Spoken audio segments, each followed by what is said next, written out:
চায়ের পাতিল থেকে গরম ফোটানো চাটা সিয়াম ভাই আর আমার হাতের উপর ঢেলে দিল। আমার মনে হলো আমার চারদিকে অন্ধকার হয়ে আসছে, এত জ্বালা করছে। যখন আমি চিৎকার দিতে যাব তখন সিয়াম ভাই আমার মুখ চেপে ধরলেন।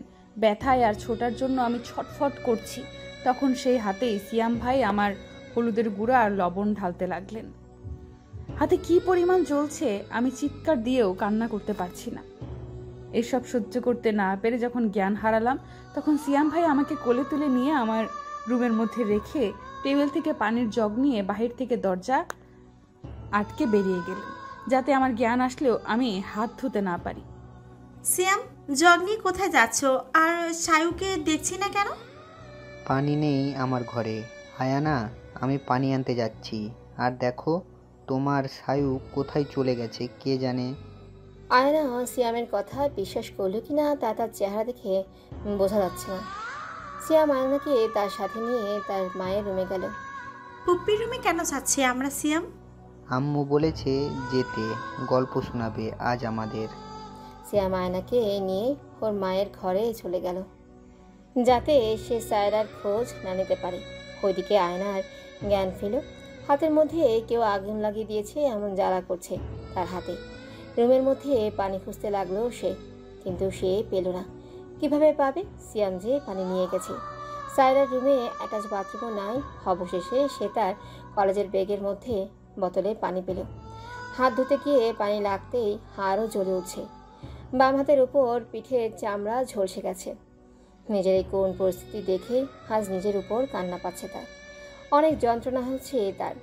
ফুপিয়ে কাঁদতে কাঁদতে সে ওখানে শুয়ে পড়ল। আর সকালে এর কথা মনে করতে লাগলো সে। সকালে মাছটা একটু পুড়ে যাওয়ায় খালা আমার চুলের মুঠি ধরে কটাইয়ের উপর থেকে গরম খুচুনটা নিয়ে আমার পিঠে চেপে ধরে। পিঠ আমার জ্বলে যাচ্ছে, কিছুই বলতে পারছি না। বললেই ওনার পাশবিক নির্যাতন আরও বেড়ে যাবে। কান্নামাখা কণ্ঠে বলে সায়রা, আমাকে ছেড়ে দিন খালা, আমার ভুল হয়ে গেছে, আর এমন হবে না। ভুল কিভাবে হয়? মন কই থাকে তোর? হ্যাঁ, আজকে তোর ভাই আসবে জানিস না তুই? ওর প্রিয় মাছ এটা কিভাবে পুড়ে? খালার সাজালো কণ্ঠে কেঁপে উঠি আমি। আজ খালার একমাত্র ছেলে সিয়াম আসবে ঢাকা থেকে। এই লোক আসা মানেই আমার উপর দ্বিগুণ অত্যাচার বাড়বে। সিয়াম ভাই কেন জানি না আমাকে পছন্দ করে না। আমি ইচ্ছে করে এমন হই নাই খালা, আসলে আমি একটু অন্যমনস্ক হওয়াতে এমন হয়েছে, আর হবে না। অন্যমনস্ক কেন হবি তুই? মন কোন নাগরের কাছে রেখে আসছিস? খালার মুখের ভাষা ভয়ঙ্কর বিশ্রী, কেউ বলতে পারবে না। খালা শুধু আমার বেলায় এমন। আমাকে রেখে আমার মা নাকি খালুর সাথে পালিয়েছে, সেই থেকে আজ অবধি খালার সব ক্ষোভের শিকার আমি। উত্তর না দিয়ে নিজের মতো কাজ করতেছি। খালা এবার নিজে গালাগাল করতে করতে বেরিয়ে গেল। আমি নিজের করুণ অবস্থা দেখে হাসছি। আমাকে একজন কথা দিয়েছিল আমার সব কষ্টের ভাগ তিনি নেবেন। আজ কোথায় সে? মানুষ বড়ই বিচিত্র, কেউ কি পারে কারোর কথা রাখতে? উনি হয়তো এত বছরে আমাকে ভুলেই গেছে, আর আমার দেওয়া কথা মনে রাখবে? ছোটবেলায় বলা কথাগুলোকে ঘিরে আমি এখনো দিবা স্বপ্ন দেখি। নিজের উপর তাচ্ছিল্যের হাসি আসে। দুপুর গড়িয়ে বিকেল হলো, সিয়াম ভাই হয়তো দুপুর গড়িয়ে বিকাল হলো সিয়াম ভাই হয়তো এসেছেন। খালা দৌড়ে বেরিয়ে গেলেন ছেলেকে দেখতে, আর আমি ধীরে ধীরে তার পেছনে গেলাম। খালাকে দেখে সিয়াম ভাই জড়িয়ে ধরলো। এতগুলো দিন পরে ছেলেকে পেয়ে কান্না করে দিলেন খালা। আরে মা, এত কান্না করে না, তোমাকে অনেক নাপচা দেখাবো জানো। চুপচাপ জানো, তোমার জন্য আমিও সারপ্রাইজ নিয়ে আসছি। সিয়াম ভাইকে অনেক সুন্দর দেখাচ্ছে, এত খুশি আগে কখনো দেখি নাই। কি সারপ্রাইজ বাবা, এতদিন পরে তোকে দেখলাম, একটু কান্নাও করতে দিবি না? সিয়াম ভাই খালার কথা শুনে মুচকি হেসে গাড়ি থেকে আরেকজনের হাত ধরে বের করে আনলেন। গাড়ি থেকে জিন্স পরা আর হাফ কুর্তি পরা এক অপরূপ সুন্দরী মেয়ে নেমে এলেন। খালা খুব অদ্ভুতভাবে তাকিয়ে আছে মেয়েটির দিকে, আর মেয়েটিও খালার দিকে তাকিয়ে হাসছে। কেমন আছো পুপি তুমি? আলহামদুলিল্লাহ। আয়ানা মামনি, তুমি কত বড় হয়ে গিয়েছো, চিনাই যাচ্ছে না। তুই আসবি শ্যাম আমাকে বলে নাই। বাড়ির সবাই কেমন আছে? আরে আবার কান্না করতেছো কেন তুমি পুপি? আমি আসছি না, দেখবা এবার সবাই আসবে। দেখো সব ঠিক হয়ে যাবে। আমাকে এইখানেই দাঁড় করিয়ে রাখবা। খালামুনি এবার চোখের পানি হাত দিয়ে মুছে ফেললো আর তাদের বাড়ির ভেতরে যেতে বলল। আমি চিনতেই পারছি না উনি কে, অথচ খালাকে ফুপ্পি ডাকছে। সিয়াম ভাইয়া আমার দিকে তাকিয়ে হন হন করে ভেতরে চলে গেল। আমার চেহারা দেখলেই নাকি তার আমার মায়ের কথা মনে পড়ে যায়, রাগ হয়ে যায়। মেয়েটি এবার আমাকে দেখে আমার কাছে এগিয়ে আসে। সায়রা তোমার নাম, অ্যাম আই রাইট? হ্যাঁ, আমার নাম সায়ারা। আপনি কিভাবে জানলেন? আমি তোমার মামাতো বোন আয়ানা।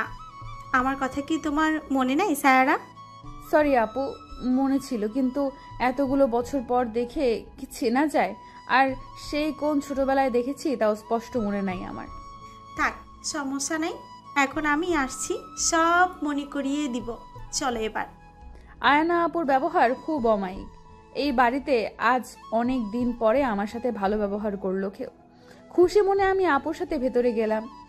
আপু ফ্রেশ হয়ে আসার পর অনেক গল্প করলাম তার সাথে।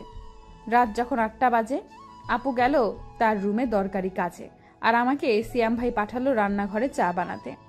আমি চা বানানো প্রায় শেষ, পাতিলটা বলকাচ্ছে, তখন রান্নাঘরে প্রবেশ করলো সিয়াম ভাই। বর্তমানে আমি শুয়ে আছি আর আমার চারপাশে অন্ধকার, রুমে আলো নেই। আমার মনে হচ্ছে এত যন্ত্রণা না দিয়ে আল্লাহ আমাকে নিয়ে যাচ্ছে না কেন। ছটফট করছি আমার হাতের যন্ত্রণায়। আমার রুমের দরজা খোলার আওয়াজ আমি পেলাম। তাকিয়ে দেখি আয়না আপু রুমের লাইট জ্বালালো। আমাকে মেঝেতে পড়ে থাকতে দেখে ছুট্টে আমার কাছে এলেন, এসে আমাকে ডাকছে। আমি আধ চোখে খুলে রাখতে পারছি না। আয়না আপু আমার হাতের দিকে তাকিয়ে অবাক হয়ে গেলেন। কি বুঝলেন জানি না। ফুপ্পি, সিয়াম, কোথায় তোমরা? তাড়াতাড়ি আসো। আয়নার চিৎকারে ফুপি আর সিয়াম দৌড়ে চলে আসলো। আয়নাকে এই ঘরে দেখে ফুপি অবাক হলেও সিয়াম ভাই ঘাবড়ে যাচ্ছে। কি হয়েছে? ও এভাবে এখানে শুয়ে আছে কেন? ও এখানেই শুয়ে না ফুপ্পি, জ্ঞান হারিয়ে পড়ে আছে, ওকে হসপিটাল নিতে হবে। হাত দেখো তুমি। ফুপি হাত দেখে আটকে উঠলো আর সিয়ামের দিকে তাকালো।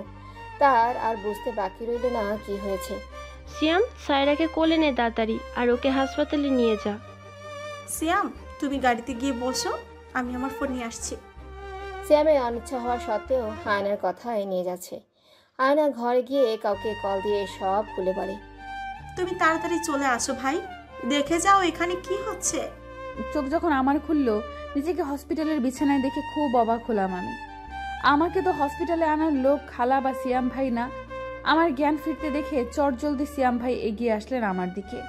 নিজের মুখের গাম্ভীর্য ধরে রেখে বললেন, আয়ানা, অথবা কেউ জিজ্ঞেস করলে হাতের ক্ষত এর ব্যাপারে যাতে ভুলেও আমার নাম না আসে, মাথায় রাখবি। আমার নাম নেওয়া মাত্র তোর কি হবে? চিন্তা করেন না, আমি না বললেও একদিন সবাই জানবে উপরে আল্লাহ আছে। আমি অবাক হয়ে যাই, এত অন্যায়ের পরেও তার মধ্যে কোনো অনুশোচনার বিন্দুমাত্র চিহ্ন দেখা যাচ্ছে না। তাই ওনার কথা আমার কাছে তাচ্ছিল্যপূর্ণ লাগলো। আমার উত্তর শুনে সে আবার দৌড়ে চলে গেল। আয়না আপুকে দেখলাম ওয়াশরুম থেকে বের হতে। আমার হাত ব্যান্ডেজ করা, আরেক হাতে ক্যানোলার স্যালাইন চলছে। সিয়াম, তুমি এবার বাসায় যেতে পারো, সায়ুকে আজ ছাড়বে না, এখানে আমার থাকা লাগবে। আশ্চর্য, আয়ানা কাল সারা দিন এত জার্নি করে আসলো, এক ফোঁটা রেস্ট নিতে পারলো না। কই, সারা রাত এই মেয়েটার সেবা যত্ন করলো। আমার তো মনে হচ্ছে তুমি নিজেই অসুস্থ হয়ে পড়বা। তখন আমি মামাকে কি জবাব দিব? আমার ব্যাপার আমি বুঝে নিব। আমার অসুস্থ লাগছে না, মেয়েটাকে তো আর আমি একা ফেলে রাখতে পারি না। তোমার যা ইচ্ছা করো। সিয়াম ভাই রাগ করে কেবিন থেকে বের হয়ে গেলেন। আয়না আপু দেখলাম যাওয়ার পানে তাকিয়ে হালকা হাসলো। আজ প্রথম আমি আমার জন্য কাউকে ভাবতে দেখলাম, আমার জন্য চিন্তা করতে দেখলাম। আনন্দে চোখের কোণ বেয়ে অশ্রু গড়িয়ে পড়ল। কেউ তো আমার যত্ন করতে পারে, ভালোবাসতে পারে, এই কথাটা বিশ্বাস হচ্ছে না। আমাকে কান্না করতে দেখে আয়না আপু বিচলিত হয়ে পড়লেন। কি হয়েছে সায়ু পাখি, তুমি কান্না করছো কেন? কোথাও ব্যথা পেয়েছো? কষ্ট হচ্ছে? ডাক্তারকে ডাকবো? না আপু, অনেকদিন পরে কেউ এইভাবে আমার যত্ন নিল, আমার কথা ভাবলো, তা দেখে আমার কান্না চলে আসছে। দূর পাগলি, এভাবে কান্না করে না। ফুপ্পি বা সিয়াম কেউ তোমার যত্ন নেয় না।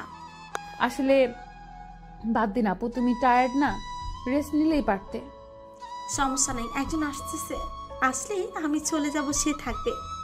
আয়না আপু হয়তো খালা আসলে চলে যাবেন, তাই আর কথা বাড়ালাম না, চুপচাপ শুয়ে পড়লাম। আয়না আপু দেখি ফোন নিয়ে ফোন টিপছে। আমার একা একা বোরিং লাগছে খুব এভাবে শুয়ে থাকতে। অতীত থেকে ঘুরে আসা যাক। অতীত। আমি সায়রা জাহান। আমি আমার মায়ের একমাত্র মেয়ে। আমার বাবা ছোটবেলায় মারা গেছেন। আমার ততটা মনে নেই, তখন আমার 5 কি 6 বছর। আমরা খালাদের বাসায় থাকতাম। খালার এক ছেলে সিয়াম মাহমুদ। সায়ান হলো আমার মামাতো ভাই। সায়ান ভাই অনেক ছোট, তখন মামা মামি বিদেশে চলে গেছে আয়না আপু আর সায়ান ভাইয়াকে নিয়ে। যাওয়ার আগে সায়ান ভাই আমাকে বলে গেছে, তো সব ভালো মন্দ আমার দায়িত্ব। পিচ্ছি, অপেক্ষায় থাকিস, আমি ফিরবো। আমি বাচ্চা ছিলাম, সায়ান ভাই বলতে পাগল ছিলাম। আমার খেলাধুলো আবদার সব সায়ান ভাইয়ের কাছেই ছিল। তার জন্যই খালার এত অপমান সহ্য করে পড়ে আছি আমি। তার চেহারাও আমার ঠিক মনে নেই। হঠাৎ একদিন খবর এলো আমার মা আর খালু দুজনে কি পালিয়ে গেছে। মায়ের আর খালুর কোনো খোঁজ খবর নাই। এরপর সবাই ভাবলো খালুর সাথে মা পালিয়ে গেছে। কিছুদিন পর খবর পেল তারা বিয়ে করে অনেক দূরে চলে গেছেন। আমি জানি না কেন মা কিভাবে নিজের মেয়ে ও নিজের বড় বোনের জীবন কিভাবে নষ্ট করলো। বাবাকে হারানোর পর থেকে সিয়াম ভাই পাল্টে গেল। আমাকে সহ্যই হয় না তার। যেই খালার চোখের মনি ছিলাম, আজ হলাম তার 2 চোখের বিষ। এতে কি আমার দোষ? আমিও তো মাকে হারিয়েছি, বাবাকে হারিয়েছি। খালা আমাকে প্রচুর মারে, কাজ করায়, তবুও আমি কিছু বলি না। না বললে বলবে মায়ের পাপের শাস্তি আমি পাচ্ছি। আমার তো দাদি বাড়ির কেউ খোঁজ নেয় না, কারণ বাবার সম্পত্তি তার ভাইরা মিলে ভাগ করে নিয়েছে। আমার খোঁজ নিলে যদি আমি সম্পত্তির দাবি করি, আমার সাথে এসব আজ নতুন হচ্ছে না, বর্তমান। অতীতের কথা ভাবতে ভাবতে কখন আবার ঘুমিয়ে পড়লাম জানা নেই। কেবিনে একজন সুদর্শন লোক প্রবেশ করলো। লোকটির গায়ে অ্যাপ্রন পরা দেখেই বলবে এই হসপিটালের কোনো ডক্টর। আয়না লোকটিকে দেখে জড়িয়ে ধরে। লোকটিও পরম যত্নে আয়নার মাথায় হাত বুলিয়ে দিচ্ছে।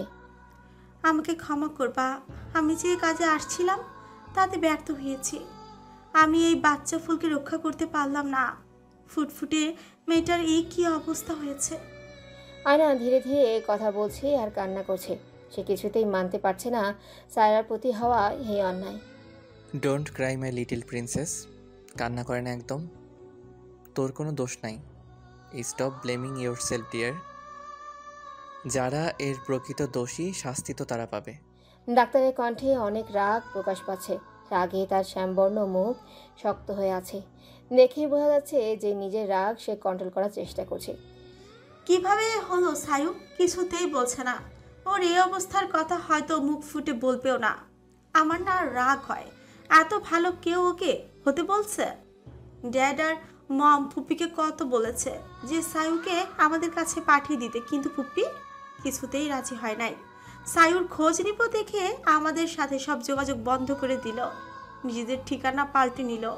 নিজেরা এই মেয়েটাকে স্বাভাবিক জীবন দিবেও না, আর আমাদেরকেও দিতে দিবে না। চুপ কর। এখন তুই ক্যান্টিনে গিয়ে খেয়ে আয়। যা, আমি আছি এখানে। আর আমার ব্যাপারে এখনই কাউকে কিছু বলবি না। আচ্ছা। আয়না ছেলেটার কথায় চলে গেল। ছেলেটা এবার আয়নার বেডের দিকে এগিয়ে গেল। পাশে রাখা টুল পেতে এক দৃষ্টিতে সায়রাকে দেখতে লাগলো।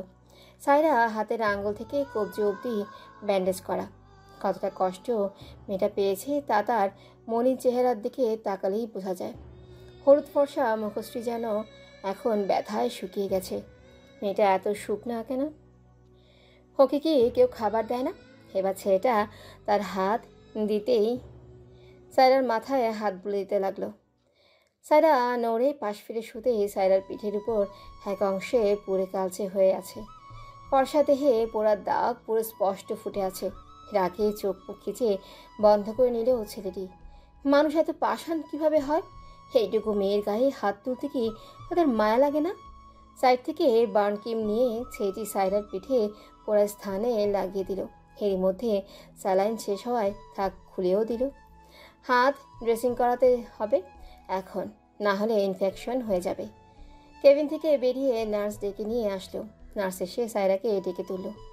আগে যখন ড্রেসিং করানো হয়েছিল তখন সায়রা অজ্ঞান ছিল, এখন তো সে সজ্ঞানে। এখন কি হবে? মেয়েটি যখন সায়রার হাতের ব্যান্ডেজ খুলে পরিষ্কার করতে নিল, সায়রা ব্যথায় জোরে চিৎকার দিল। সায়রা চিৎকারে ছেলেটিও আয়না দৌড়ে চলে এলেন। সায়রা চিৎকারে আগন্তুক যুবক ও আয়নার ক্যাবিনে এসে পড়ে। তারা এসে দেখে নার্স সায়রার হাত নিচে নামাতেই বলছে, আর সায়রা তার হাত উপরের দিকে তুলে বাচ্চাদের মতো কান্না করতে আছে। ম্যাম, আপনি এভাবে হাত সরিয়ে নিলে আমি হাত ড্রেসিং করব কিভাবে? আমি খুব ব্যথা পাচ্ছি আপু, ছেড়ে দিন, করা লাগবে না। ড্রেসিং না করলে তো আপু হাতে ইনফেকশন হয়ে যায়। নার্স আপনি উঠুন, আমি করে দিচ্ছি। জি স্যার। পুরুষালী কণ্ঠস্বর পেয়ে সায়রা মাথা ঘুরিয়ে দরজার দিকে তাকায়। ওখানে ডাক্তার আর সাথে আয়না আপুকে দেখে। নার্স ডাক্তারের কথায় উঠে যায়, আর সেই ডাক্তার গিয়ে বসে সায়রার সামনে। সায়রা ডাক্তারকে দেখে তাকিয়ে আছে, কেমন যেন চেনা চেনা লাগছে তার কাছে। সায়রা ডাক্তারকে দেখে কিসব ভাবতে ব্যস্ত।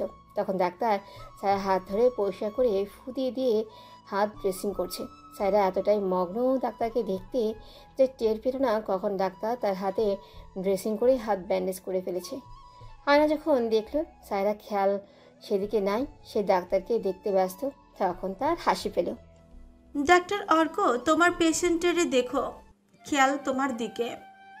এতক্ষণ যে মেয়ের হাতে ব্যথা পেয়ে ড্রেসিং করবে না বলে চিল্লাচিল্লি করছিল, আর এখন তার হাতে ড্রেসিং করানো শেষ, সে টেরও পেল না। আমার মতো হ্যান্ডসাম কোনো ছেলে যদি সামনে বসে থাকে তাহলে কি মেয়েদের ধ্যান থাকে অন্যদিকে? আমি কেন আপনাকে দেখতে যাব আজিব? আপনি যে সুন্দর, এই মিথ্যা কথা আপনাকে কে বলেছে? সায়রা আয়না আর ডাক্তারের অর্কের কথায় লজ্জা পেয়ে কি থেকে কি বললো খুঁজে পেল না। আয়নার মুখে ডাক্তারের কথায় তার মন খারাপ হয়ে গেল। সে কিছু সময়ের জন্য অর্কের মধ্যে সায়ানকে খুঁজছিল। আয়ানা, শাক দিয়ে মাছ ঢাকার ট্রাই করতে না করো। আমি দেখতে কেমন তা আমি ভালো করে জানি। সত্যি বলতে অর্ক যখন সায়রার হাত যত্ন সহকারে পরিষ্কার করছিল, তখন আয়না একটু হলেও সায়ানের কথা মনে পড়ে যায়। সায়ান ছাড়া সে তো আর কিছু ভাবতে পারে না। জানিস সায়ু পেয়েছি, মম ড্যাড বলেছে তোকে আমার সাথে আমার বাসায় নিয়ে যেতে। তোর খবর শুনে তারা আসতে চেয়েছিল, আমি না করেছি, কারণ বিকেলেই তো তোকে ছেড়ে দিবে এখান থেকে। মামা মামি বাংলাদেশে কবে আসছে আপু? আসছে অনেক দিন হয়েছে পিচ্ছি, কাউকে জানানো হয় নাই।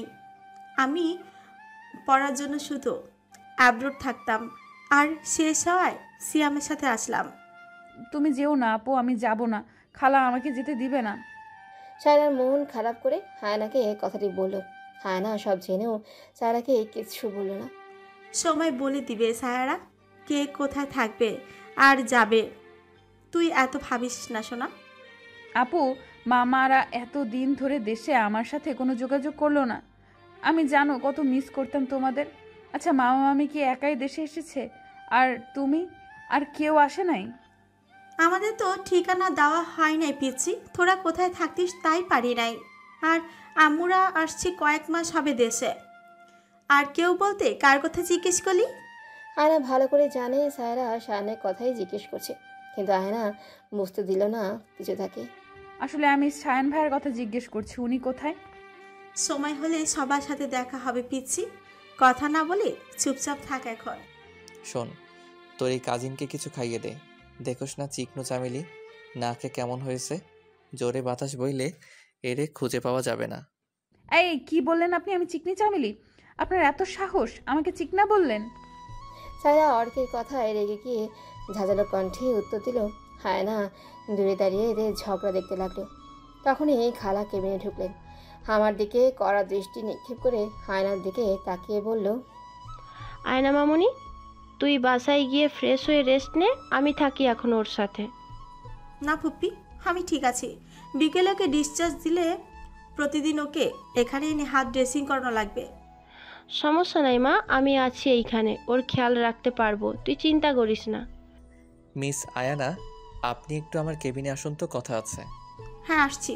ফুপ্পি তুমি থাকো একটু এখানে, আমি আসছি। যা, আমি আছি এখানে। হায়না অর্কের সাথে চলে যাওয়ার পরে খালা আমার দিকে এগিয়ে আসলো। আমি খালার দিকে তাকিয়ে আছি চুপচাপ। উনি আমার দিকে এগিয়ে এসে ঠাস করে আমার গালে থাপ্পড় লাগাই দিল। আমি অবাক হয়ে তাকিয়ে আছি। উনি আমাকে হসপিটালে এসেও মারবে আমি বুঝতে পারি নাই। আমি ওনার দিকে ফেল করে তাকিয়ে আছি। আমাকে কেন মারলো বুঝলাম না আমি। আমার ঝুটি করা চুল খালা মুঠ করে ধরলো। আয়নাকে দেখে বেশি বেড়ে গেছিস তাই না মা? আনাদের নামে বদনাম করবি আর আমি চুপচাপ দেখবো?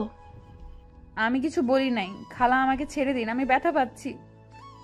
মনে রাখবি আয়না, এইসব ব্যাপারে যেন বুঝতে না পারে, তাহলে আমার থেকে খারাপ দ্বিতীয় কেউ হবে না। তুমি নিশ্চিন্তে থাকো, আমি নিজের মুখে কখনো বলবো না। কিন্তু খালা, সত্যিটা কি কখনো চাপা থাকে বলো? এত বড় বড় কথা শুনতে আমি চাই না। আমি আয়নার সাথে সিয়ামের বিয়েটা দিতে চাই। এর মধ্যে তুই যদি কোনো বাধা দিতে আসিস তখন বুঝবি আমি কে। সায়রা কি উত্তর দিবে?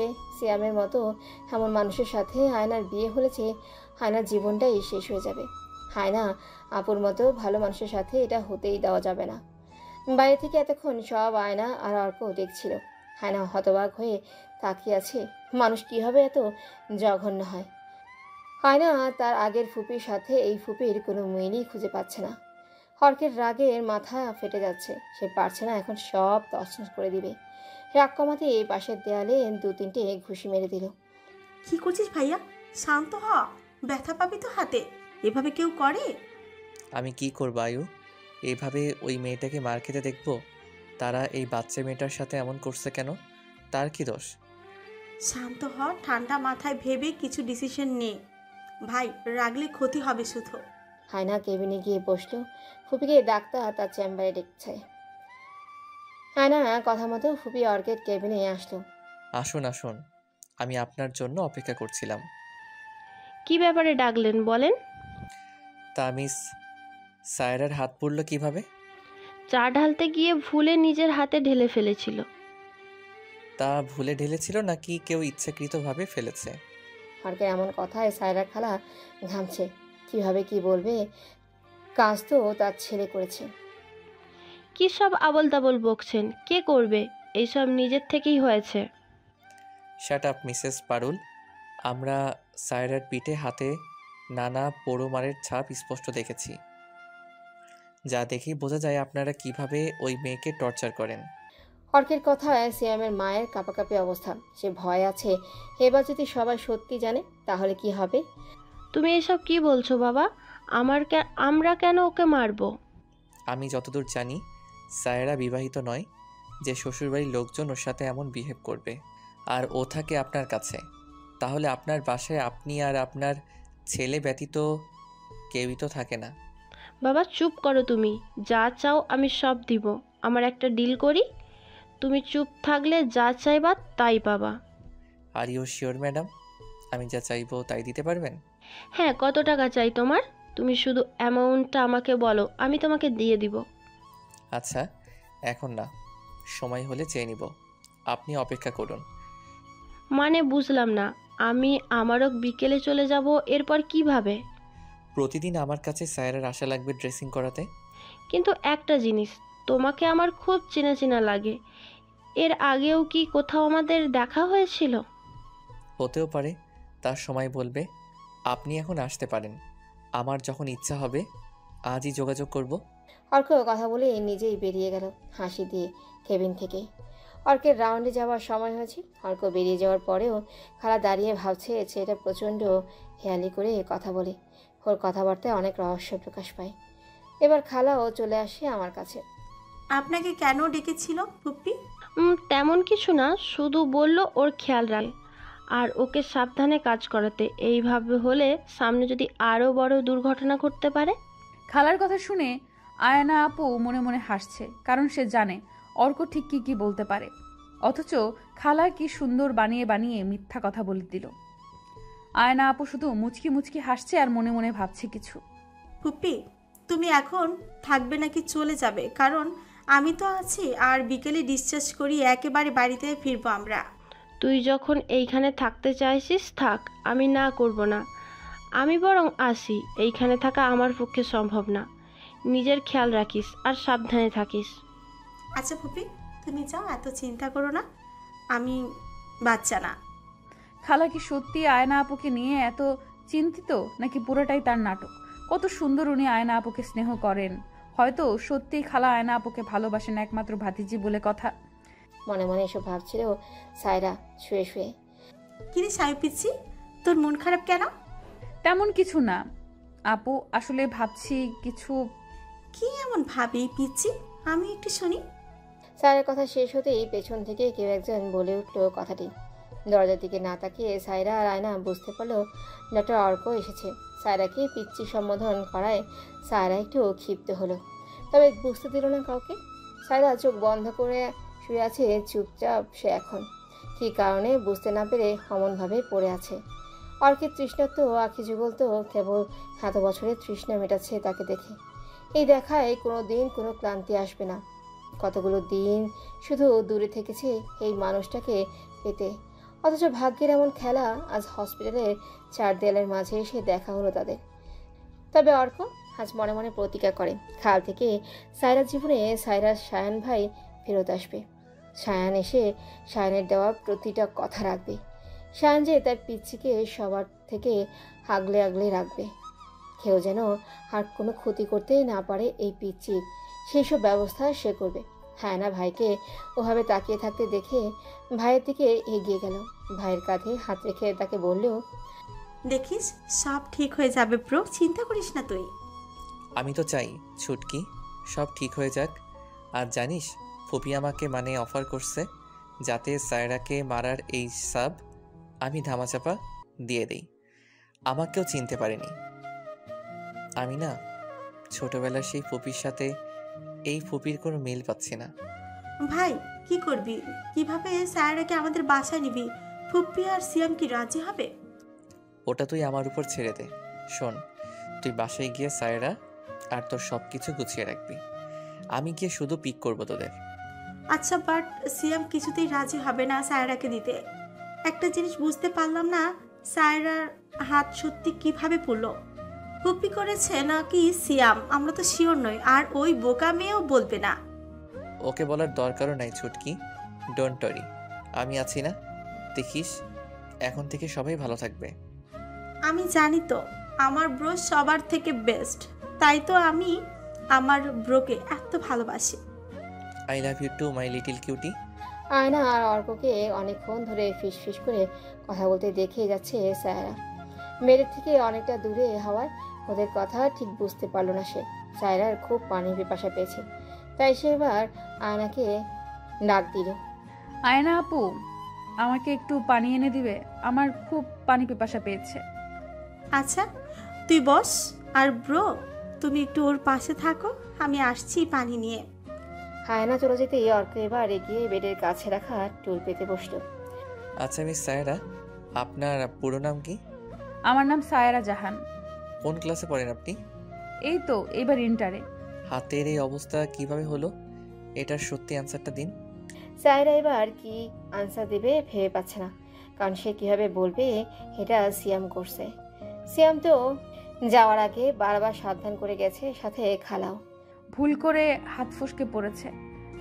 আমি কি আপনার কাছে কোনো বানানো গল্প শুনতে এসেছি মিস সায়রা জাহান?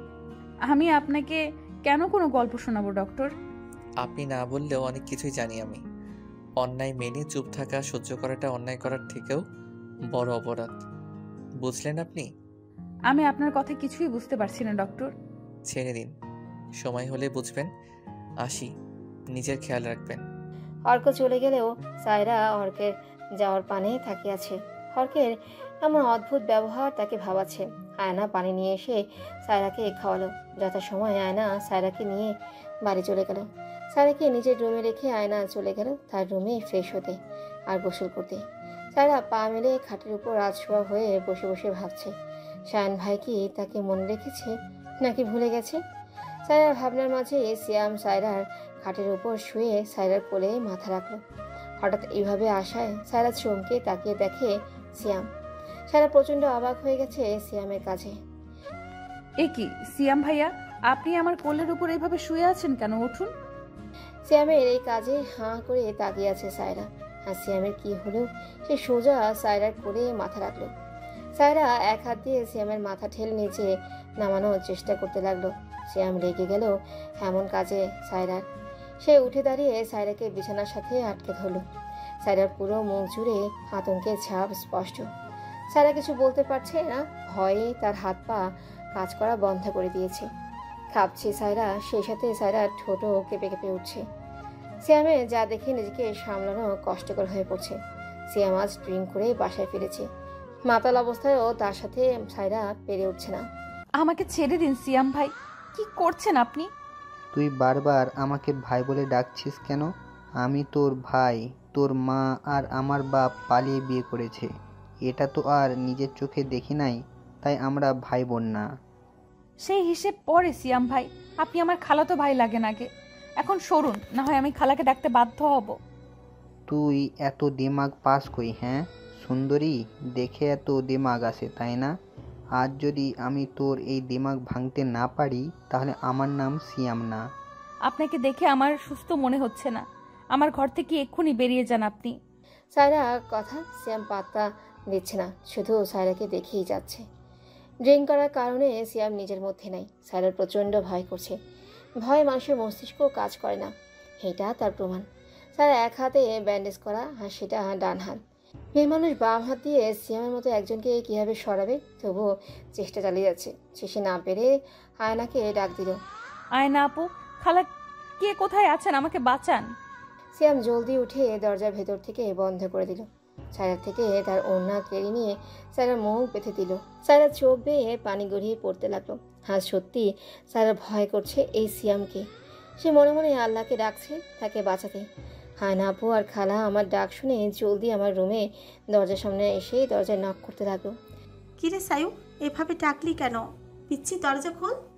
হায়না আপু ডাকে সাড়া দিতে গিয়ে শুধু মুখ থেকে অদ্ভুত আওয়াজ বের হচ্ছে, অস্পষ্ট, বেঁধে রাখার জন্য।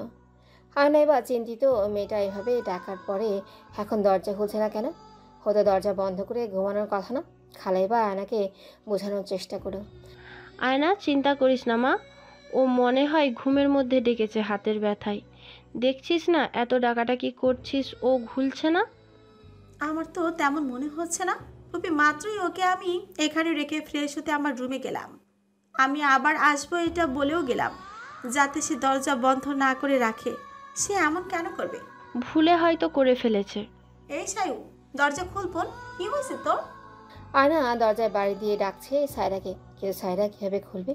সিয়াম যে সায়রার হাত উল্টো করে পিঠের কাছে ধরে রেখেছে। সায়রা ব্যথা জায়গায় ব্যথা পাচ্ছে, চাপের কারণে তাই ক্ষতস্থানে রক্ত বের হচ্ছে। সিয়াম সায়রার ঘাড়ে মুখ ডুবিয়ে রেখেছে। সায়রার শরীরে এই আলাদা ঘ্রাণ তার কাছে মাদকতার কাজ করছে। সায়রা ঘৃণায় লজ্জায় চোখ দিয়ে পানি পড়ছে। সায়রাকে সিয়াম নিজের দিকে ঘুরিয়ে ধীরে ধীরে সায়রার জামা দিকে হাত বাড়াচ্ছে। কি হতে যাচ্ছে ভেবেই সায়রা চোখ খিচে বন্ধ করে হাল্লাকে রাখতে লাগলো। সিয়াম সায়রা জামার ফিতে ধরেছে, তখনই কেউ দরজায় লাথি দিয়ে ভাঙার চেষ্টা করছে। বাসায় ওর মা আর আয়না আছে মনে হতে তার ছেলে হাসি দিল। মেয়ে মানুষ আর কী বা করতে পারবে? সিয়ামের ধারণাকে ভুল প্রমাণ করে দিয়ে শেষে লাথিতে দরজা ছিটকিনি ভেঙে সেখানে প্রবেশ করলো ডাক্তার আর্ক, আয়না আর ও সিয়ামের মা। সবাই এমন অবস্থায় দেখে অবাক হয়ে দাঁড়িয়ে আছে। বাকশক্তি যেন সবার লোভ পেয়েছে। আয়না তাড়াতাড়ি সিয়ামের থেকে সায়রাকে ছাড়িয়ে সায়রার মুখ থেকে ওড়না খুলে দিল। ওড়না এবার নিজের সাথে ভালোভাবে পেঁচিয়ে আয়নাকে ধরে কেঁদে দিল সায়রা। অর্কের রাগের মাথায় খারাপ হয়ে যাচ্ছে। সিয়ামের কলার ধরে সামনে এনে সিয়ামের গালে নিজের শরীরে সর্বশক্তি প্রয়োগ করে চড় লাগিয়ে দেয়। অর্কের হাতের মায়ের সামলাতে না পেরে সোজা বিছানায় গিয়ে পড়ে যায়। সিয়ামের মা ছেলেকে মারাই রেগে যায়। কোন সাহসে তুমি আমার ছেলের গায়ে হাত দিলে? লজ্জা করে না? এত কিছুর পরেও ছেলের সাইড নিয়ে কথা বলেন। আপনি না একজন মেয়ে, তাও কিভাবে একজন মেয়ের সাথে এত খারাপ কাজ করার চেষ্টা করার পরেও ছেলের হয়ে কথা বলছেন? চেষ্টা করেছে, কিছু তো আর করে নাই। পুরুষ মানুষ, একটু নেশা টেশা করেছে, ভুল হয়ে গেছে। তা নিয়ে তুমি বাড়াবাড়ি করার কে? আমার বাড়িতেই এসে সিনকেট করছো। সিয়ামের মায়ের কথায় উপস্থিত সবাই হতভম্ব হয়ে যায়। একজন মানুষ হিসেবেও সে ব্যর্থ। হায়না এবার নিজেকে কন্ট্রোল করতে না পেরে বলে উঠল, সরি টু সে পুপি, আপনি আপনার ছেলেকে শিক্ষা দিতে ব্যর্থ, নাকি এমনভাবে শিক্ষা দিয়েছেন? মুখ সামলে কথা বলো আয়ানা, আমি তোমার ফুফি লাগি, আর আমি বড়। আমি তো ভালোভাবেই বললাম আপনি আপনার ছেলেকে সামলান। সিয়াম উঠে এসে অর্কের সামনে দাঁড়িয়ে বলল, আমার গায়ে হাত তুলে কাজটা ভালো করলি না তুই। তোর এত বড় সাহস, আমার বাড়িতে দাঁড়িয়ে আমাকে অপমান। তোর ভাগ্য ভালো আমি এখনও চুপ আছি। একবার আমি কথা বলা শুরু করলে পালানোর পথ পাবি না সিয়াম। আয়ানা তোর লাগেজ নিয়ে আয়, আমার এক্ষুনি বাড়িতে ফিরবো। হরকের কথায় সিয়াম আর ওর মা ভাবে হরকের সাথে আয়না কোথায় যাবে। তোমার সাথে এত রাতে আয়না কোথায় যাবে? সেটা আপনার না জানলেও চলবে। আমি আয়ানাকে কোথায় নিয়ে যাব? আমার ভাতিজিকে কোথায় নিয়ে যাবে সেটা আমি জানবো না? তুমি কে ওকে নিয়ে যাওয়ার? আমার ছোট বোনকে আমি আমার বাসায় নিয়ে যেতেই পারি, তাও যে কোনো সময় তার কৈফিয়ত তো আমি আপনাকে দিব না। অর্কের মুখে বোন শুনে সবাই অবাক নয়নে তাকিয়ে আছে। এবার খালা শান্ত কণ্ঠে জিজ্ঞেস করলো, তুমি সায়ান? হ্যাঁ, আমি সায়ান মাহমুদ অর্ক, আয়ানার বড় ভাই। আর বা কি কোনো কথা আমাকে বলার তো বাধ্য নই। সায়ানের পরিচয় শুনে শুধু সায়ানের চেহারার দিকে তাকিয়ে আছে অবাক হয়ে। এটাই তার সেই সায়ান ভাই যার জন্য সে অপেক্ষা করেছিল। এই কি সেই সায়ান হসপিটালে যাকে দেখে সায়ানের কথাই মনে হয়েছিল? তো তাকে হসপিটালে থাকাকালীন কেন বলল না সেই তার সায়ান ভাই? থম মেরে বসে আছি আমি মামিদের ড্রয়িং রুমে। আমাকে ঘিরে বসে আছে মামা মামি আর কিছু মানুষ যাদের আমি চিনি না। আমার মধ্যে আতঙ্ক এখনো কাটে নাই। চুপচাপ বসে আছি। সায়ান ভাই আর আয়না আপু নিজেদের রুমে চলে গেছে। আয়না আপু বিদেশ থেকে আসলেন, ভালোভাবে রেস্ট নেওয়ার আগে আমাকে নিয়ে ছুটলেন হসপিটাল। আর আজ সেখান থেকে এসে আমার এই অবস্থা। আপু ক্লান্ত হবে, এটা অনেক স্বাভাবিক বিষয়। ক্ষুধা লেগেছে, আমার পেটের মধ্যে ব্যথা করছে। সেই হসপিটালে থাকাকালীন খেয়েছিলাম। মম, তুমি একটু সায়রাকে খাবার খাইয়ে দাও, পরে আয়না মেডিসিন খাইয়ে দিবে। সায়রার হাতের অবস্থা তো জানোই, এই হাতে নিজে খেতে পারবে না। আমার যে ক্ষুধা লাগছে উনি কিভাবে জানলেন? আমি মুখ ফুটে বলার আগে উনি উপর থেকে মামিকে ডেকে কথাগুলো বললেন। আমার ওষ্ঠদয়ে হাসির রেখা ফুটে উঠল। তখন মামির কথায় আমি ভাবনার জগৎ থেকে বেরিয়ে আসলাম। কি ব্যাপার, ব্যান্ডেজ এরকম লাল কেন? হাতে কি ব্যথা পেয়েছিস তুই সায়ু? হ্যাঁ, আসলে মামিমা হাতে একটু ব্যথা পেয়েছিলাম, তখন মেবি এরকম হয়েছে। সায়ান, তাড়াতাড়ি তোর ফার্স্ট এড বক্স নিয়ে আয় তো। মেয়েটা হাতে আবার ব্যথা পেল, তোরা দেখিস নাই? মামির ডাকে সায়ান ভাই নিজেই তাড়াহুড়ো করে চলে আসলেন। সোফায় আমার পাশে বসে রাগী দৃষ্টি নিক্ষেপ করলেন। আম্মু, তুমি ওর জন্য খাবার আনো, আমি দেখছি কি হয়েছে। সায়ান ভাইয়ের কথা মতো মামি রান্নাঘরের দিকে চলে গেল। আমি এবার মাথা নিচু করে বসে রইলাম। এই ব্যথা কখন পেয়েছিস? আমাকে আগে কেন দেখাস নাই? ওড়না দিয়ে এই জন্য হাত ঢেকে রেখেছিলি? আসলে সায়ান ভাইয়া তখন সিয়াম ভাইয়া এই হাতে অনেক জোরে চেপে ধরেছিল, তাই এমন হয়েছে। আর আপনি আর আয়না আপু রেগেছিলেন, আমিও ভয়ে ছিলাম, তাই বলা হয় নাই। উনি আমার কথা শুনলো কিনা জানি না। সে এবার আমার হাত থেকে ব্যান্ডেজ খোলা আরম্ভ করলো। ব্যান্ডেজ খোলার সময় হাতের চামড়ার সাথে টান খাচ্ছে, আর এতে আমি প্রচুর ব্যথা পাচ্ছি। চোখ বন্ধ করে সোফা খামচে ধরে আছি। নিজের কষ্টের কথা আগে বলতে হয়, পরিস্থিতি পরেও সামলানো যায়। নিজে ঠিক থাকলে আগে নিজের যত্ন নিজের নিতে হয়। নিজের ভালো অন্য কেউ ভাববে না, তা নিজেকেই ভাবতে হবে। নিজে সুস্থ থাকলে খুব ভালোভাবে অন্যের সাথে লড়াই করা যায়। প্রথম নিজের সমস্যার কথা নিজেকে খুলে বলতে হয়, কারণ সামনের মানুষ কখনোই আমরা না বলা অবধি আমাদেরকে বুঝবে না। সায়ান ভাইয়ের প্রতিটা কথা সত্যি। উনি কি সুন্দর করে আমাকে বোঝালেন। আমি মুগ্ধ হয়ে ওনার প্রতিটা কথা শুনতে ব্যস্ত ছিলাম।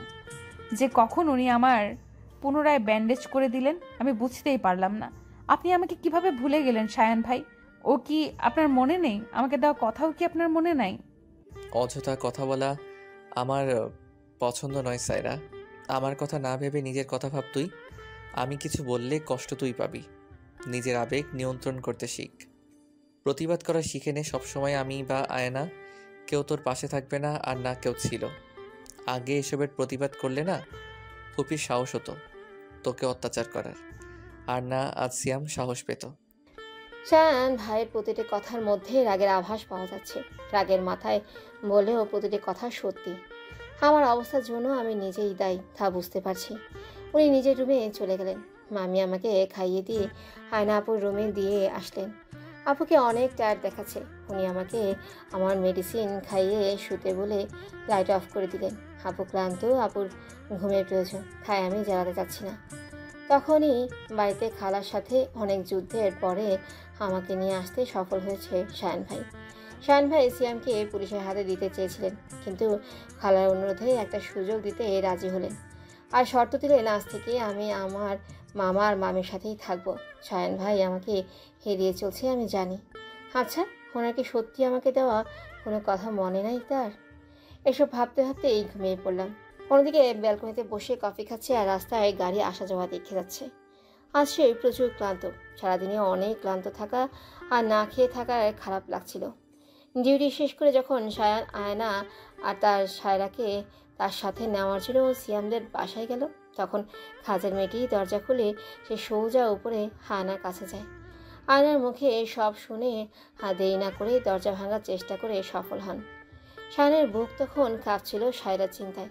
সিয়ামকে যখন দেখলো সায়রার সাথে বাজে ব্যবহার করছে, তখন তার মাথায় রক্ত উঠে গেল। তবুও সব ঠান্ডা মাথায় হ্যান্ডেল করার চেষ্টা করলো। সায়রাকে সব কিছু থেকে বাঁচানোর দায়িত্ব সায়নের। সায়রার মাকে কথা দিয়েছিল সে সায়রার সব খেয়াল রাখবে। ছোটবেলার কথা মনে আসলো সায়নের। অতীত। সায়রা তখন একটু একটু করে হাঁটতে শিখেছে। সায়নের বয়স তখন 10 বছর। পায়ে নুপুর, হাতে চুড়ি, মাথায় ছোট চুল ঝুটি করা একটা জীবন্ত পুতুল হেঁটে বেড়াতো সবার সামনে। সায়রা ছিল সায়নের কাছে পুতুলের মতো। সায়ন শুধু বলতো, এই পুতুল হ্যাঁকার আমার, আর আমি একাই খেলবো এই পুতুলের সাথে। ছোটবেলায় সায়রাকে কারোর সাথেই খেলতে দিত না। এই নিয়ে শ্যামের সাথে সায়নের প্রচুর ঝামেলা হতো। শ্যাম তখন থেকে এই সায়নকে নিজের শত্রু ভাবত। বাড়ির সবাই তখন হাসত বাচ্চাদের এমন কাজে। আয়নার তখন 6 বছর আর সায়রার 2 বছর। সায়রা অস্পষ্ট কথা বলতো, তখন সব থেকে বেশি বলতো হাপা আপা, মানে বাবাকে ডাকতো। বর্তমান ফোন বেজে ওঠায় ভাবনার জগৎ থেকে বেরিয়ে ফোন রিসিভ করে সায়ন অপর পাশে লোকের সাথে কথা বলছে আর হাসছে। 12টার মতো বাজে। এমন সময় এত কথা তাও সায়নের মতো গম্ভীর মানুষ বলতে পারে। আচ্ছা দোস্ত, আসবি কবে তুই? আমি তোকে অনেক মিস করতেছি। আসবো আসবো, এসে সবাইকে সারপ্রাইজ দেবো আমি। হয়েছে তোমার সারপ্রাইজ? চুপ থাকো। একটাই সমস্যা, আমার সাথে নীলা আসতে চাইছে। আমি এখন কি করব? আসতে যেহেতু চাইছে, তুই এক কাজ কর, নিয়ে আয়, ঘুরে যাক এখান থেকে। সময় হলে নিয়ে আসবো। আচ্ছা রাখি রে, আমার ঘুম পাচ্ছে। আচ্ছা, গুড নাইট। সায়নেরও ঘুমের প্রয়োজন আছে। কাল সকাল থেকে আবারও ডিউটি আছে তার। অনেক কাজ বাকি সায়নে, সব কাজ শেষ করতে হবে, যার জন্য এখন থেকে সব কাজের খবর রাখতে হবে। এই সায়ান যখন বলেছে তখন সব কিছু খুঁজে বের করবি। সায়রা এপিট ওপিট করছে, ঘুমরা কি তার চোখে হানা দিবে না? আর সায়রাকে শুধু সায়নের করা কাজগুলো কষ্ট দিচ্ছে। শুধু নিজেকে শক্ত রাখার চেষ্টায় মন খুলে হাসতেও পারে না সে। নিজের সুখ এখন থেকে সায়রা নিজেই খুঁজে নেবে, কি করলে খুশি থাকে। এসব ভাবতে ভাবতে ঘুমিয়ে গেল। কাল নতুন ভোরের সূচনা। কার জীবন কি থেকে কি হয়ে যায় তা আল্লাহই জানে। সায়রা গভীর ঘুমে আচ্ছন্ন। আশেপাশে কি ঘটে যাচ্ছে তার খবর নেই। সায়রার ঘুম অনেক গভীর। সে একবার ঘুমালে আর দিন দুনিয়ার খবর থাকে না। সায়ান আয়নাকে মেসেজ করে জিজ্ঞেস করে সায়রা ঘুমিয়েছে কিনা। আয়না রিপ্লাইতে বলে সায়রা অনেক আগেই ঘুমিয়েছে। তখন সায়ান আয়নাকে বলে তাদের রুমে চলে যেতে। সায়ান তখন এসে থাকবে। ভাই, এটা ঠিক হবে এত রাতে? তুমি আসলে মেয়েটা যদি খারাপ কিছু ভাবে? সেটা পরে ভাবা যাবে। তুই আমার রুমে এসে ঘুমিয়ে পড়, আমি পরে তোকে ডেকে দিব। আয়না ভাইয়ের কথা শুনে আর দেরি করলো না, খাট থেকে নেমে সোজা বেরিয়ে গেল। সায়ান সায়রার রুমে চলে আসে। সায়রার ঘুমন্ত চেহারা দেখে সে সব সময় এভাবেই কাটাতে পারবে। সায়রার চুল উস্কো দেখে বোঝা যায় মেয়েটা মাথায় তেল লাগায় না। সায়ান ড্রেসিং টেবিল থেকে তেল আর চিরুনি নিয়ে আসতো, খাটে গিয়ে সাইডে বসতো। একজন ঘুমন্ত মানুষের মাথায় তেল দেওয়া অনেক কঠিন। সায়ান অনেক কষ্টের চেষ্টার পরে সায়রার মাথায় তেল লাগিয়ে বেনি করে দিতে সফল হয়। সায়রা এক হাত ধরে বসে আছে। সায়ান, জানো পিচ্ছি, আমি তোমাকে কতটা মিস করেছি। আমি জানতাম ফুপি তোমাকে খুব ভালোবাসে, ফুপি তোমাকে খুব আদরে লালন পালন করবে। আমি আর আম্মু আব্বু এটাই ভেবেছিলাম। যখন তোমাকে আমাদের কাছে নিয়ে আসতে চেয়েছি, তখন ফুপি অনেক রিয়্যাক্ট করে, সে তোমাকে দিবে না। এরপর ফোন নাম্বার পাল্টায়, পুরান বাড়ি থেকেও চলে আসে। আমি অনেক খোঁজ করি, কিন্তু বারবার ব্যর্থ হই। আমার ধারণার বাইরে ছিল যে আমার পিচ্চি পরি এতটা কষ্টে ছিল। কথার মাঝখানে দেখে 3টা বেজে গেছে। ছায়ানা কিছু না বলে সায়ার কপালে একটা চুমু দিয়ে দ্রুত উঠে যায়। সকালে মামিমা রান্নাঘরে নাস্তা বানাচ্ছিলেন আর আমি ড্রয়িং রুমের চেয়ারে বসেছিলাম। তখন কলিং বেল বাজলো। গিয়ে দরজা খুলতে একজন মেয়ে ঘরে ঢুকে আসলো। আমাকে ওপর থেকে নিচ অব্দি একবার দেখে সোজা রান্নাঘরে চলে গেল। আমি তো মেয়েটার দিকে হা করে তাকিয়েছি। কি সুন্দর দেখতে উনি, মাশাআল্লাহ। যেমন সুন্দর দেখতে তেমনই গায়ের রং। জিন্স পরে আর টপস পরে আসছে। দেখে তাকে আমার তার দিকে তাকিয়ে থাকতে ইচ্ছে করছে। কি সুন্দর। রান্নাঘরে তার আর মামি মায়ের কথা শোনা যাচ্ছে। কেমন আছো খালামণি? তোমরা বাংলাদেশে এসে আমাকে ভুলেই গেছো। I missed you so much. আরে না রে সোনা, এখানে আসার পরে কাজের চাপ, সব গুছোনো, এইসব ঝামেলায় না আমার কিচ্ছু মনে নেই। Sorry dear. ইটস ওকে খালামণি। কি করছো? নাস্তা বানাচ্ছি, সায়রার সাথে গিয়ে বস। আয়ারা আর সায়ান আসলে একসাথে নাস্তা করিস। ওই মেয়েটা কে খালামণি? ও হলো আমার ননদের মেয়ে, বুঝলি? ও। আপুটা এসে আমার অপর সাইডের চেয়ারে বসলো। এমন মুড নিয়ে কথা তাকালো, তার আশেপাশে যে আমি আছি তা তিনি বুঝতে পারছেন না। আয়না আপু এসে আমার এক সাইডে বসলো। মামা এসে বসলো ওই আপুটার পাশে। ওনার নাম আমি এখনো জানি না কি, তাই এভাবে বলছি। হঠাৎ সায়ান ভাই উপর থেকে চোখ পড়লো। হায়, আজকে সায়ান ভাইকে মারাত্মক সুন্দর লাগতেছে। কালো গেঞ্জি, কালো ট্রাউজার পরা সায়ান ভাইকে দেখে আপুটা মুচকি হেসে বলল, সায়ান, কাম সিট হিয়ার। ওনার পাশের সিট দেখিয়ে সায়ান ভাইকে বসতে বললেন। সায়ান ভাই করলো তার উল্টো, আমার পাশে বসে পড়লেন। আপুটা এটা দেখে মুখ কালো করে ফেললো। হয়তো উনি অপমানিত বোধ করছে। নো থ্যাঙ্কস লামিসা, আমি আমার চেয়ারে বসতে স্বাচ্ছন্দ্য বোধ করি বেশি। It's okay. তা আমার কল ধরারও দেখি আজকাল সময় পাচ্ছ না। আমাকে প্রয়োজন ব্যতীত কল করলে আমি কেন ধরবো? আমি আজাইরা বসে থাকি না। আমার প্রফেশনে এত সময় নাই আজাইরা পেঁচাল পাড়ার। আমার অনেক পেশেন্ট আছে, তাদের চিকিৎসা করার দরকার হয়। Next time without any emergency call করে আমাকে ডিস্টার্ব করবে না। তুমি আমার সাথে এতটা রুডলি কেন কথা বলছো সায়ান? তুমি কি কিছু বুঝতে পারো না? এখানে এসেছো তোমার খালার বাড়ি, চুপচাপ নাস্তা করো। সামনে আমার আব্বু বসে আছে। বড়দের সামনে কি বলা উচিত আর কি বলা উচিত নয় এইসব জিনিস খেয়াল রেখে কথা বলবা তুমি। খালামণি, তোমার বাড়িতে আসার পর থেকে তোমার ছেলে আমাকে এইভাবে ইনসাল্ট করছে, তুমি কিছু বলবা না? আমি কি বলবো তোদের ব্যাপার, তোরা দেখ। বাচ্চাদের মধ্যে বড়দের হস্তক্ষেপ করা উচিত না। আমি এতক্ষণ এসব দেখে যাচ্ছিলাম। একবার সায়ন ভাইয়ের দিকে তাকিয়ে ওনার কথা শুনি, তো আরেকবার লামিসা আপুর দিকে তাকিয়ে ওনার কথা শুনি। আসলে জিনিসটা আমার অনেক ভাল লাগছে, আমি উপভোগ করছি। বলে না, বাঙালিরা ফ্রিতে বিনোদন আর ঝগড়া দেখতে ভালোবাসে। আপুটা রাগ নিয়ে নাস্তা খাচ্ছে। এসব দেখার চক্করে খাবারের কথা ভুলে গেছি। আমি রুটি ছিঁড়ে কিভাবে খাবো এটা বুঝতে পারছি না। আমাকে এভাবে বসে থাকতে দেখে মামা বলল, সাজু আম্মু, তুমি খাচ্ছ না কেন? চুপচাপ বসে আছো যে? আসলে মামু আমার হাত। কি হয়েছে তোমার হাতে আম্মু? মামাকে এখনো এই ব্যাপারে কেউ কিচ্ছু বলে নাই, তাই মামা কিছুই জানে না। আমার হাত তো পুড়ে গেছে, ব্যান্ডেজ করা, আমি কিভাবে খাবো? কিভাবে পুড়লো আম্মু? আমাকে জানাও নাই কেন? কি শুরু করলা? চুপচাপ খাও, পরে সব শূন্য। আর সায়ান, তোর কাণ্ড জ্ঞান নাই? পাশে বসে আছোস, মেয়েটার রুটিগুলো ছিঁড়ে খাইয়ে দিতে পারোস না, নিজে একা একা গিলছিস। মামির কথা শুনে আহাম্মকের মতো তাকিয়ে আছে সায়ান ভাই। সবার সামনে যে মামি এইভাবে তাকে বলবে বেচারা ভাবতেও পারে নাই। আমার হাসি পাচ্ছে। সাইডে দেখি আয়না আপু মিটিমিটি হাসছে। লামিসা আপুটা রেগে যাচ্ছে। আজব খালামণি, তুমি এত বড় মেয়েকে সায়ান কেন খাইয়ে দিবে? তোমার কি বুদ্ধি লোপ পেয়েছে? লামিসা আপু কথায় আয়না আপু এবার তাকে বলে, তোমার কি বুদ্ধি আছে লামিসা? আপু বড়দের সাথে কিভাবে কথা বলে এইটা জানো না? আর তোমার সমস্যা কই? আমার পিচ্চি সায়ুর যে হাতে ব্যথা, তাই ভাইয়া খাইয়ে দিবে। ওনাদের কথার মাঝে সায়ান ভাইয়া আমাকে খাইয়ে দিতে লাগলো। আমি চুপচাপ খাচ্ছি। আজ শুক্রবার হওয়ায় ভাইয়ার ছুটি, তাই ভাইয়া আজ বাসায় থাকবে। লামিসা আপু আর আয়না আপু কথা কাটাকাটির মাঝে আমার খাওয়া শেষ। ভাইয়া উঠে রুমে চলে গেলেন আর ফিরে আসলেন আমার মেডিসিন নিয়ে। আমাকে মেডিসিন খাওয়ানো হলে সে মামিকে বলে, আম্মু গরম পানি করে একটা বলে, গরম পানি আর একটা ঠান্ডা পানি, দুইটা নিয়ে তুমি আর আয়ানা আমার রুমে আসো। তুমি আর আয়না বাদে যেন অন্য কেউ ভুলেও আমার রুমে না যায়। আর তুই টেলি আমার সাথে আয়। ভাইয়া কাকে টেলিফোন করে ডাকলো বুঝতে পারলাম না, তাই হা করে তাকিয়ে আছি ওনার যাওয়ার দিকে। আয়না আপু এবার উচ্চস্বরে হেসে ওঠে আর বলে, ভাইয়া তোকে টেলি বলেছে রে সায়ু, আর তুই হাঁ করে ওইভাবে তাকিয়েছিস। আমাকে বলছে আমাকে কোন দিক দিয়ে তেলি লাগে। তোমার ভাই যে দিন দিন বুড়ো হয়ে যাচ্ছে আর বুদ্ধি কমে যাচ্ছে, বোঝো না? এই মেয়ে, এই সায়ানকে বুড়ো কেন বলছো? হ্যাঁ, কি সুন্দর হ্যান্ডসাম, দেখো। Stupid girl. লামিসা, ওর নাম আছে সায়রা। হয় নামে ডাকবি আর না হয় ডাকবি না। তুই সায়রার থেকে অনেক বড় বয়সে। ওকে স্নেহ আর ভালোবাসা দিলে ও তোকে রিটার্ন সম্মান আর শ্রদ্ধা দিবে। শায়ন ভাইয়া দরজা থেকে চেঁচিয়ে কথাগুলো বলল। আমার কি তাতে? আমি উঠে ভাইয়ার রুমে চলে গেলাম।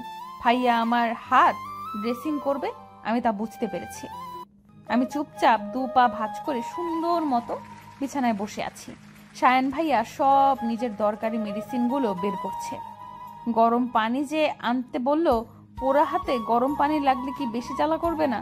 তোর আমি ডাক্তার নাকি ভাইয়া ডাক্তার যে আমি এত বেশি বেশি ভাবি? নিজেই নিজের ভাবনা চিন্তা করে একা একা হেসে যাচ্ছি। তখন ভাইয়ার কথা কানে আসলো। একা একা শুধু পাগলরা হাসে, উইদাউট এনি রিজন। কি? আপনি আমাকে ইনডাইরেক্টলি পাগল বললেন? আমার কি আর বলা লাগলো? তুই তো নিজেই স্বীকার করলি। আমি ভাবতেছি আমি স্বীকার করলাম কখন? আমি তো প্রশ্ন করেছি, আর তাকে ভাইয়া ঘুরিয়ে আবারও আমাকে বোকা বানিয়ে দিল। আল্লাহ! হইছে, তোদের আর ঝগড়া না করে এইবার মেয়েটার হাত তো ড্রেসিং করিয়ে দিবি। মামির কথায় হাতের দিকে নজর গেল। উনি হাত ধরে রেখেছেন। মামি বিছানার উপর পানি রাখতেই উনি গরম আর ঠান্ডা পানি মিক্স করলেন। এবার বলে আঙুলে লাগিয়ে চেক দিলেন তাপমাত্রা। এরপর আমার হাত ওই বলের মধ্যে ভেজালেন। হালকা কুসুম গরম পানির মধ্যে হাত ভিজিয়ে রেখে উনি যত্ন সহকারে আমার হাতের ড্রেসিং খুলতে লাগলেন। ব্যান্ডেজ খোলার পরে আমার হাতের দিকে তাকালাম আমি। এত সুন্দর আমার হাত ছিল, আজ তার কি অবস্থা! কতটা ভয়ানক লাগছে দেখতে, যা দেখে সায়রা নিজেকে আর কন্ট্রোল করতে পারল না, ফুপিয়ে কেঁদে ওঠে। সায়রার কান্না দেখে সায়ন ব্যস্ত হয়ে যায়। কি হয়েছে পিচ্ছি, ব্যথা পেয়েছিস? কোথায় পেয়েছিস ব্যথা? আই এম সরি, আমি দেখি নাই। আমি ব্যথা পাই নাই তো শায়ন ভাইয়া। শায়ন ভাইয়া অস্থিরতা দেখে আমি কান্নারত অবস্থায় ওনাকে বললাম, আমি ব্যথা পাই নাই। এটা শোনার পরে মামিমা এগিয়ে এসে বললেন, তাহলে কান্না করছিলি কেন? আমার কত সুন্দর হাত ছিল মামিমা, আমার এখন হাত দেখে ভয় লাগছে। কতটা পচা দেখাচ্ছে আমার হাত। এত বিশ্রী হাত নিয়ে আমি কিভাবে থাকবো? আরে বোকা, হাতের ক্ষত শুকিয়ে গেলে আর এমন মনে হবে না তো। মামিমা আমাকে সান্ত্বনা দিচ্ছে। আমার কান্না দেখে আমি বুঝতে পারছি ওনার সান্ত্বনায় কি হবে। আমি তো জানি আমার হাত শুকালেও এই দাগ যাবে না। শায়ন ভাইয়া আমার এই হাতের দাগগুলো এইভাবেই থাকবে? আমি শায়ন ভাইয়ের দিকে তাকিয়ে প্রশ্ন করলাম। উনি আমার দিকে অসহায় এক চাহনি দিল, যার অর্থ বুঝতে আমি ব্যর্থ। শোনো পিচ্ছি, যদি তোর হাতের এই দাগ যদি এইভাবেও না যায় তাহলে আমি সার্জারি করাবো, ঠিক আছে? তাহলে এই দাগ আর থাকবে না। সত্যি? তাহলে ঠিক আছে, তুমি এখন তাড়াতাড়ি আমার হাত ড্রেসিং করে দাও দেখি। আমি আজকে জানো তোমাদের পুরো বাড়িতে ঘুরে ঘুরে দেখব। আমাকে আবার খুশি দেখে মামিমা স্বস্তির নিঃশ্বাস ফেলে রুম ত্যাগ করলেন। শায়ন ভাইও এবার নিজের কাজে মনোযোগী হলেন। আমি শুধু শায়ন ভাইয়ের দিকে তাকিয়ে আছি। উনি কি কি করে তাই দেখে যাচ্ছি। একটা মানুষকে এতটা ভালো কেন লাগবে? প্রথম হসপিটালে দেখে এক পলকের জন্য সে ভাবছিল তার শায়ন ভাইয়াও কি এমন দেখতে হয়েছে। আবার পরে ভাবলো, যা, এটা শায়ন ভাইয়া না। আচ্ছা, শায়ন ভাই পরিচয় না দিলে সে কিভাবে চিনতো যে এটা শায়ন কিনা? কিভাবেই চিনবে? সেই কোন ছোটকালে দেখেছে, এখন তো স্পষ্ট চেহারাও মনে নাই। আমাকে এইভাবে চোখ দিয়ে গিলে খাচ্ছিস কেন? কি দেখছিলে এইভাবে? আপনি এত সুন্দর কেন শায়ন ভাই? কই না তো কিছু বলিনি। আর আমি কখন আপনার দিকে তাকিয়েছিলাম? বিড়বিড় করে এইটুকু বলে পরে বললাম, আচ্ছা মানলাম তাকাস নাই, এতক্ষণ মনোযোগ দিয়ে সেই তো আমার কথা ভাবলি তুই। মোটেও না, আমি আপনার কথা একদমই ভাবি নাই, বুঝলেন? আচ্ছা, আমাকে যে নিয়ে আসলেন, খালা আসতে দিল কিভাবে? উনি কোনো ঝামেলা করেন নাই? কিভাবে নিয়ে এসেছি তা তোর মতো পিচ্চুকে শুনতে হবে না। তবে ঝামেলা করার চেষ্টা ও করেছিল, আমার জন্য পারে নাই। আসার সময় আমি আমাদের বাড়ির অ্যাড্রেস দিয়ে আসি নাই। খুপি যাতে আমাদের বাড়ির খোঁজ না পায়, তুই কিন্তু সাবধানে থাকবি। আর শোন, চল ড্রয়িং রুমে। শায়ন ভাইয়া আগে আগে যাচ্ছে, আমি ওনার পিছে পিছে যাচ্ছি। লামিসা আপু এখনো ড্রয়িং রুমে বসে আছে দেখলাম। আয়না নিজে রেডি হ, আর সাথে শায়রা করা। তাড়াতাড়ি, আমরা আজ বের হব, ঘুরবো। আর সাথে সায়ুর কিছু জিনিসও কেনাকাটা করা হবে। সত্যি ভাইয়া ঘুরতে নিয়ে যাবে আমাদের? অনেক মজা হবে। আমিও তোমাদের সাথে যাব। সায়ন ভাইয়া আমাকেও নিবে?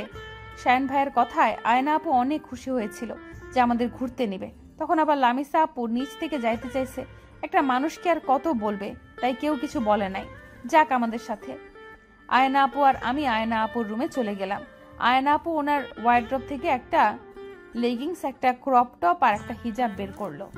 সেম অন্য কালারের আরো একটা সেট বের করে নিয়ে আসলো। এরপর আমাকে চেঞ্জ করতে সাহায্য করলো। আমার প্রচুর লজ্জা লাগছিল, বাট হাতের জন্য আর কিচ্ছু করার ছিল না। আমার চুল খোপা করে দিল, গালে ক্রিম লাগিয়ে ঠোঁটে লিপ জেল লাগিয়ে দিয়ে হিজাব বেঁধে দিল আমার। এরপর আয়না আপু নিজে রেডি হয়ে নিল। টপসটা আমার একটু ঢিলা ঢিলা লাগছে, কিন্তু এখন আমার আর কিছু করার নেই। এই বাসায় আমার কোনো জামা নাই। হ্যাঁ, ওই বাসায়ও আমার তেমন কোনো ভালো জামা নেই। খালা আমাকে 2টা 3 পিস কিনে দিত, তাও আগের জামা একদম পুরনো হয়ে ছিঁড়ে গেছে। এরপর নতুন কিনে দিত। খালার যে টাকা পয়সা নাই এমন না, খালার তো অনেক টাকা আছে।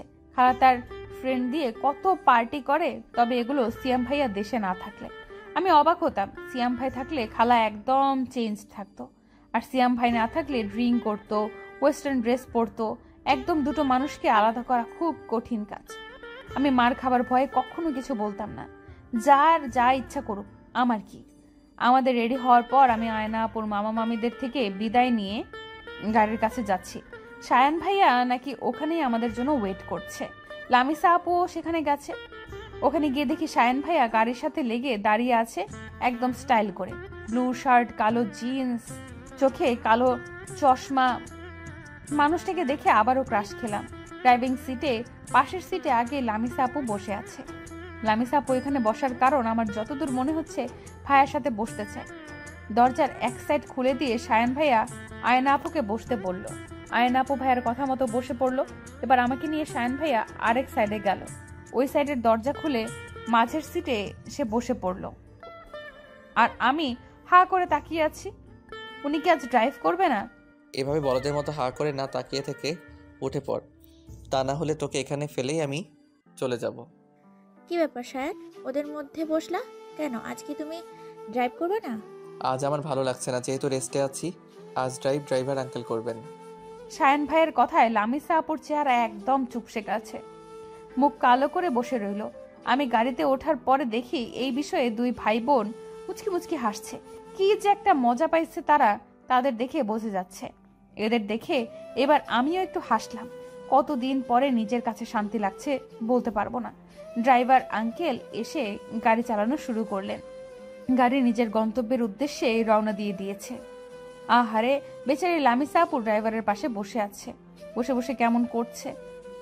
সুখের দিন বেশি দিন টিকে না, এটা বারবার প্রমাণিত হয়ে যায়।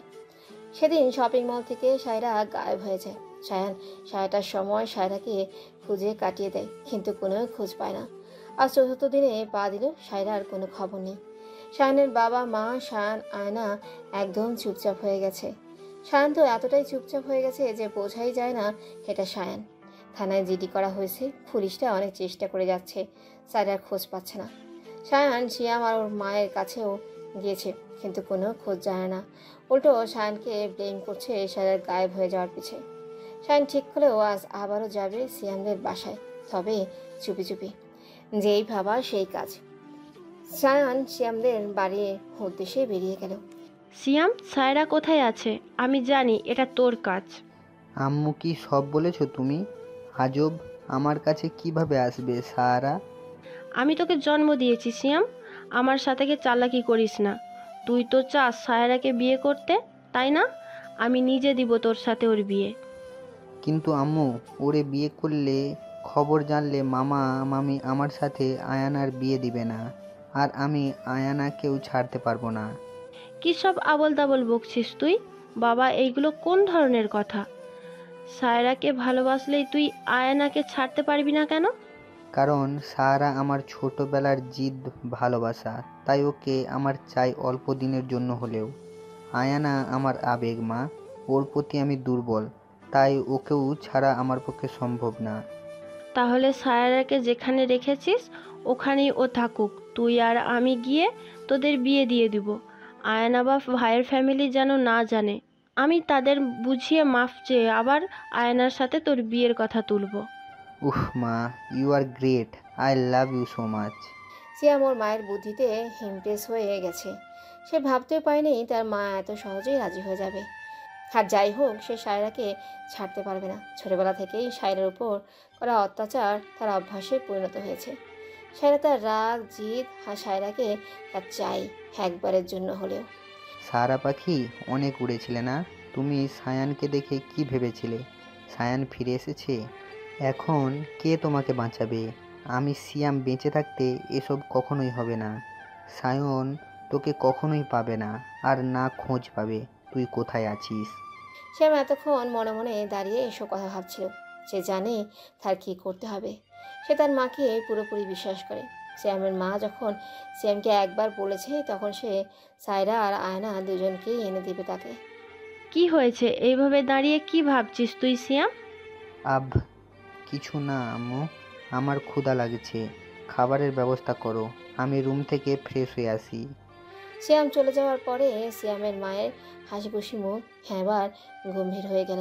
ছেলের সামনে যতই নিজেকে স্বাভাবিক রাখার চেষ্টা করুক না কেন, সে তো সত্যি আশ্চর্য হয়ে গেছে ছেলের কাছে। কিন্তু একবার যখন সে ছেলেকে কথা দিয়েছে, তার তো সে কথা রাখতেই হবে। আর এমনি সায়রাকে তার প্রয়োজন আছে। তা তো এতগুলো বছর সায়রাকে নিজের কাছে আটকে রেখেছে। সায়রা জ্ঞান ফিরতে নিজেকে এক রুমে আবিষ্কার করলো। মাথায় হাত দিয়ে চেপে রেখে উঠে বসলো।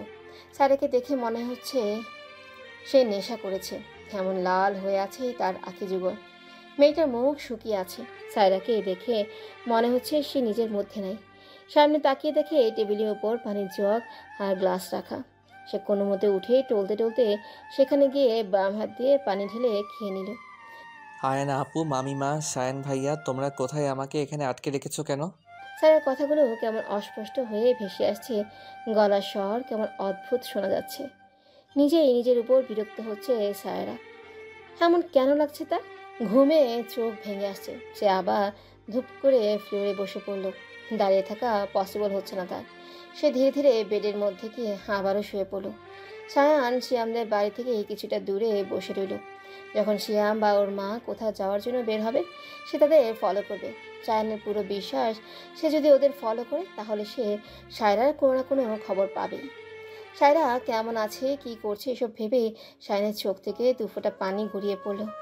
এতগুলো দিনের পর সে সায়রাকে পেয়েছিল। কত বছর অপেক্ষা, খোঁজ, আজ আবার পেয়েও সে তার পিচ্চি সায়কে হারালো। হে কষ্ট সে কীভাবে সইবে? তার পিচ্চি যদি কোনো ক্ষতি করে দেয় শিয়াম বা ফুপি, তাহলে সায়ন সে কী নিয়ে বাঁচবে? সায়ন যে তার ছোট্ট পিচ্চি সায়কে ভালোবাসে, সে তো তার সায়কে জানাতেও পারলো না কতটা ভালোবাসে সায়কে। এসবের মধ্যে সায়নের ফোন বাজতে শুরু করলো। সায়ন ফোন রিসিভ করে কানে তুলল। ভাইয়া, তুমি কোথায় আছো? সায়ুর কোনো খোঁজ পেয়েছ? না রে আয়ু, আমি সায়ুর কোনো খোঁজ পাচ্ছি না। আমার পিচিটা কোথায় হারিয়ে গেল রে বোন আমার। তো এসব আর ভালো লাগছে না। ভাইয়া, সন্ধ্যা হয়ে গেছে, বাসায় আসো, আবার কাল খুঁজতে বের হইও। না রে আয়ু, আমি আজ আসবো না। আমার জন্য চিন্তা করিস না, আমি সায়ুকে খুঁজে এরপর ফিরবো।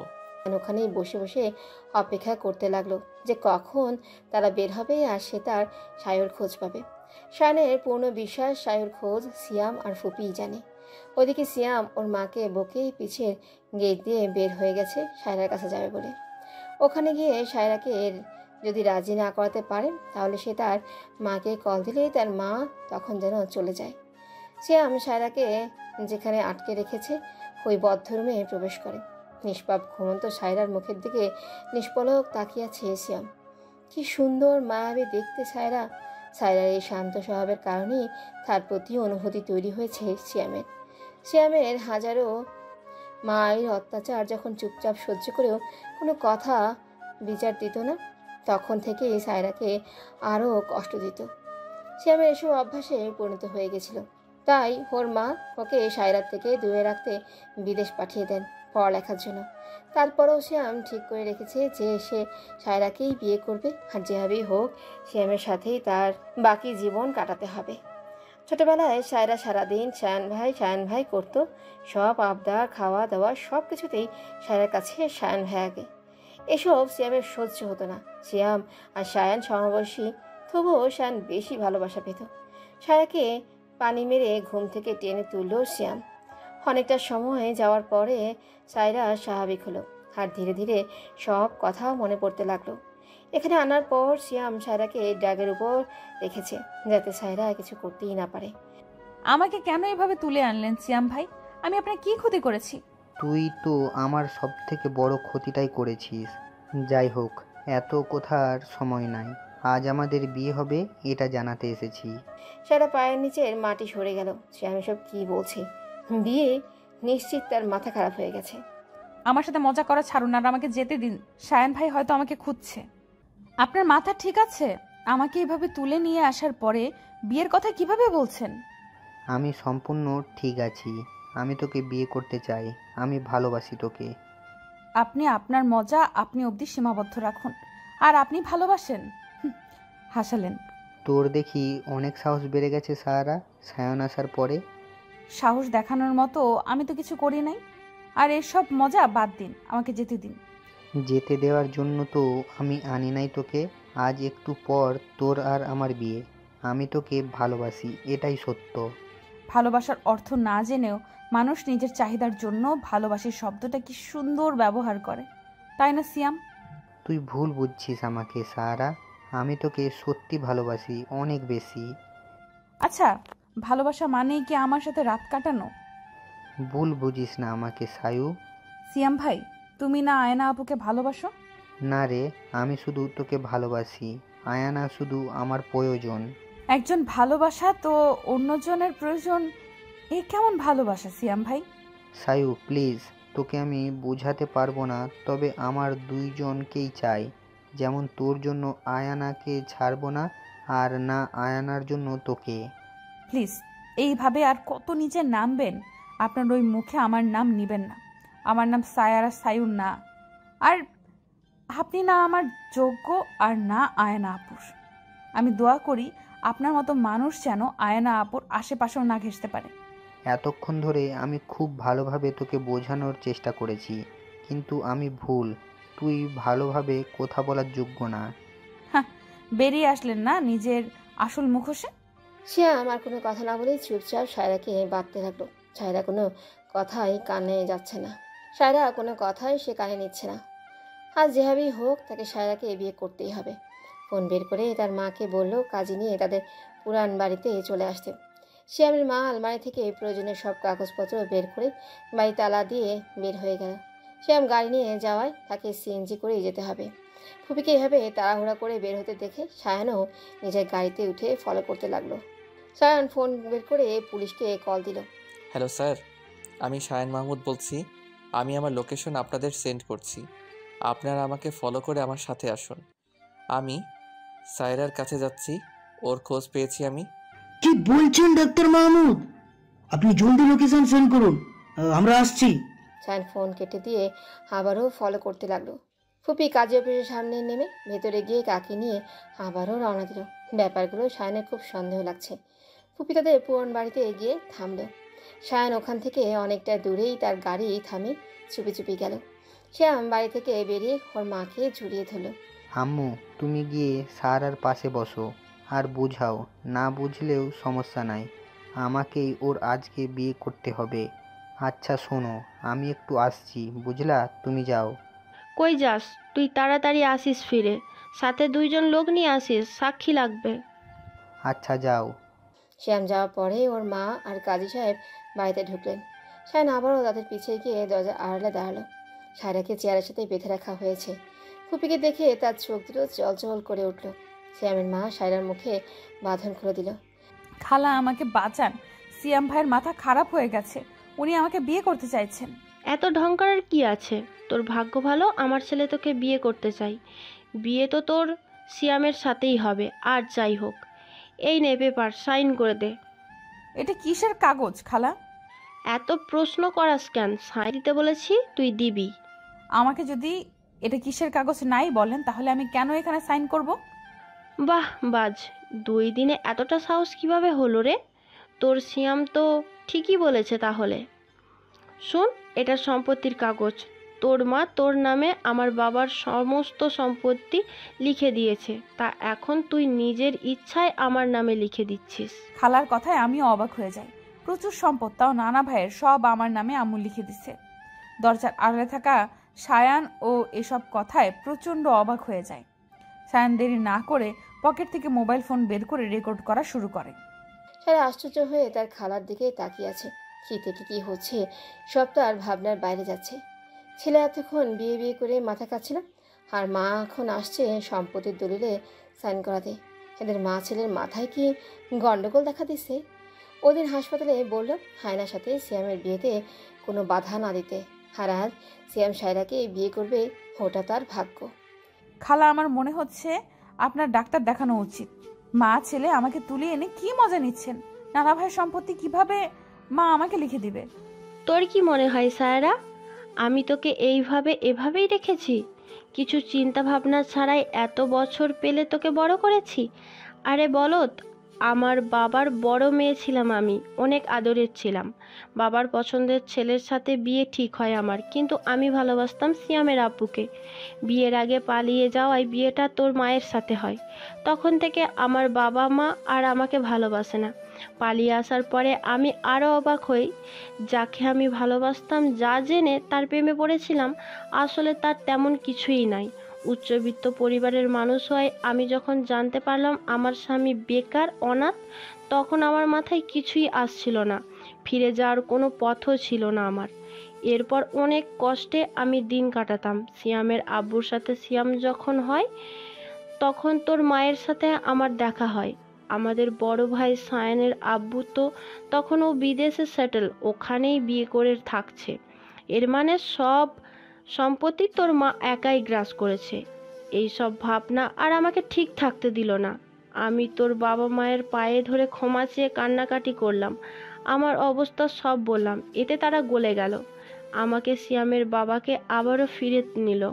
সিয়ামের বাবার কিছু থাকুক আর নাই থাকুক, তার আত্মসম্মান ছিল তুখর, তাই বলেছে ওখানে থাকলেও সে যা আয় করবে তা দিয়েই আমাদের চলতে হবে। বাবা আমাকে ক্ষমা না করলেও সিয়ামের বাবার উপর খুশি ছিলেন। এইভাবে চলতে লাগলো। দিন গেল, মাস গেল, এরপর বছরও। সিয়াম তখন 10 বছরের ছিল, আর সায়ানের 11 বছর, আর আয়ানার 7 বছর। ভাইয়া ভাবি দেশে ফিরে আসে। সব সুন্দর মতো চলছিল আমাদের মাঝে, কিন্তু আমাদের মধ্যে চলছিল অন্য কিছু। বিয়ের এতগুলো বছরেও তোর মা কোনো সন্তানের জন্ম দিতে পারে নাই। এতে তোর বাবার কোনো সমস্যা ছিল না, সে তোর মাকে সাপোর্ট করত সব সময়। একদিন জানতে পারলো তোর মা প্রেগনেন্ট, সবাই অনেক খুশি হয়েছিল। সায়ান ছিল একদম চুপচাপ ধরনের, তাই সবার আদরের হয়ে উঠল। সিয়াম সায়ানের পুরো উল্টো ছিল। এইটুকু বয়স থেকেই বদমেজাজি, বাচ্চাদের সাথে চলা, মারামারি, সব। তোর মায়ের অনেক প্রিয় ছিল সায়ান, খুব আদর করত। আমার যে আদরে ছিল না তা না, একমাত্র ভাইয়ের ছেলে, আদর না করে আর কই যাব। দিন যায়, তোর জন্ম হয়, তুই বড় হতে থাকিস, আর সায়ান তুই বলতে পাগল। তোকে কোলে নিয়ে বসে থাকা, খাওয়ানো, এই সব করতো। তুই সায়ান ভাই ভাই করে সারা দিন বাড়ি মাথায় তুলতি। এই সবের মধ্যে আমার আসল কাজ হচ্ছিল না। তা ভাইয়া ভাবিকে ভুল বুঝালাম, তোর কারণে সায়ানের পড়ালেখার ক্ষতি হচ্ছে। সে পড়ালেখায় অমনোযোগী হয়ে পড়ছে। আমার কথায় ভাইয়া ভাবি একমত হওয়ায় তারা আবার রিটার্ন করলো অ্যাব্রড। এরপর আমি আমার কাজ শুরু করলাম। ঘুরতে যাওয়ার প্ল্যান করে তোর মাকে নিয়ে বড় ব্রিজের উপর থেকে ধাক্কা মেরে ফেলে দিলাম। তোর খালু এসব দেখে ফেলায় তাকেও সরাতে হলো। সব এত সহজ ছিল না, অনেক টাকা খরচ হয়েছে আমার এই সব কাজ করানো লেগেছে। তারপর আমি তোর মায়ের হাতের লেখা নকল করে চিঠি লিখলাম। তোর মা সিয়ামের বাবার হাত ধরে পালিয়েছেন। সবাই এই সব শুনে, বাবা তো সব তোর মায়ের নামে আগেই লিখে দিয়েছিল, তোর মা তোর নামে দিয়েছিল। তোর বাপ তো তোর মায়ের শোকে পাগল, এখন কই আছে জানি না। তোকে আমার কাছে আমি তো আজকের দিনের জন্যই রেখে। খালার মুখে এত কথা শুনে স্তব্ধ হয়ে গেছে সায়রা। সায়রা দিন দুনিয়ার হুঁশ নেই, চোখের পলক ফেলতেও যেন ভরে গেছে যা শুনেছে। এরপর এটা তার খালা টাকা পয়সার জন্য এত হাসি খুশি পরিবার নিজের হাতেই ধ্বংস করে দিল। মানুষ এত নিকৃষ্ট কীভাবে হতে পারে? সায়রার চোখ দিয়ে পানি পড়ছে না। সে হয়তো তার বিস্ময় কাটিয়ে উঠতে পারেনি। দূর থেকে সায়ানও পুরো স্তম্ভিত হয়ে দাঁড়িয়ে আছে। এই মানুষটা দুজন মানুষের খুনি আরেকজনকে পাগল বানিয়ে ছেড়ে রেখেছে। সে এত ভালো কীভাবে আছে? তার মধ্যে অনুশোচনার বিন্দুমাত্র চিহ্ন নেই। সায়ান পকেটে মোবাইল রেখে দাঁড়ালো। তখন সায়ানের পিছ থেকে সায়ানকে কেউ লাথি মেরে ফেলে দিল। সায়ান গিয়ে পড়লো সায়রা আর তার খালার দিকে। সায়ান নিজেকে সামলে পিছে তাকিয়ে দেখে তাদের পিছে সিয়াম দাঁড়ানো। সিয়ামের মা অবাক হয়ে তাকিয়ে আছে সায়ানের দিকে। সে ভাবছে সায়ান এখানে কী হবে? সায়ান, তুমি এখানে কিভাবে? আর আসলেই বা কখন? কেন ফুপি, এখানে এসে কি আমি কোনো ভুল করলাম বলো? না আসলে তোমাদের এইরকম জঘন্যতম চেহারা আমি কিভাবে দেখতাম? দেখো সায়ান, সিয়াম সায়রাকে ভালোবাসে আর আমি চাই এখন ওদের বিয়ে হোক। তুমি এই সব থেকে দূরে থাকো বাবা। সিয়াম তোমার ফুফাতো ভাই, তোমার উচিত ওকে সাপোর্ট করা। সিয়াম সায়রাকে ভালোবাসে?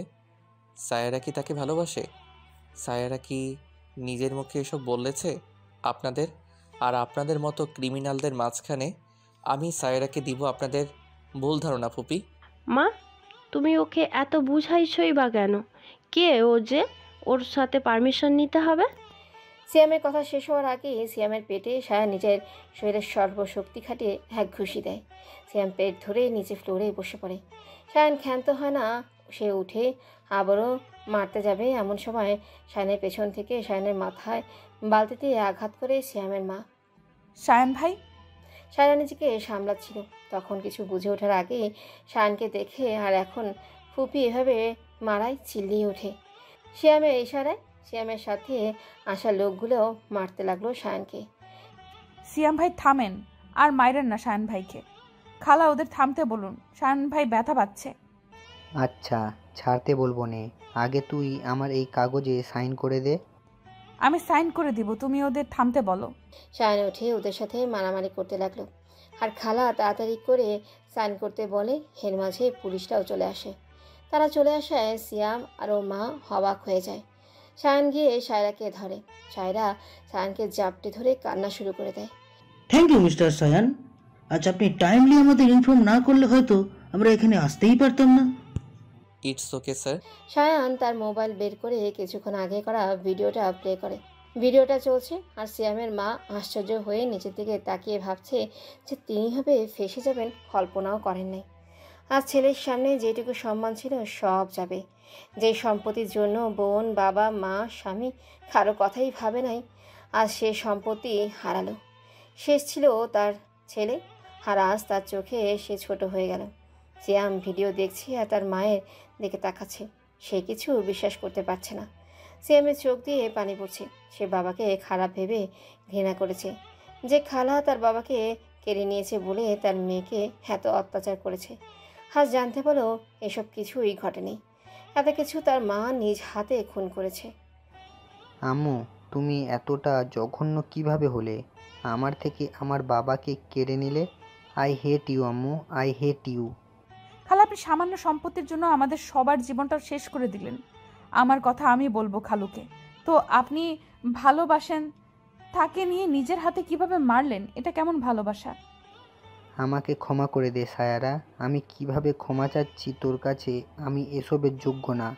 আমাকে নিয়ে চলুন এখান থেকে। খালা নিচের দিকে তাকিয়ে কান্না করছে, কিন্তু আজ সায়রা আর তার খালার জন্য কোনো মায়ে লাগছে না, বরঞ্চ তার ঘৃণা পাচ্ছে। পুলিশ সিয়াম আর ওর মাকে নিয়ে চলে গেল আর ওখান থেকে সায়ান সায়রাকে নিয়ে নিজেও বাড়িতে ফিরল। বাড়িতে যাওয়ার পরে সায়রাকে দেখে তার মা মামি যেন প্রাণ ফিরে পেল। সায়রা গিয়ে তার মামিকে জড়িয়ে ধরে কেঁদে দিল। সায়রাকে কাঁদতে দেখে সায়রার মামি তাকে থামাতে ব্যস্ত হয়ে গেল। সবাই জিজ্ঞেস করতেই সায়ান আবারও সবাইকে ভিডিওটা দেখালো।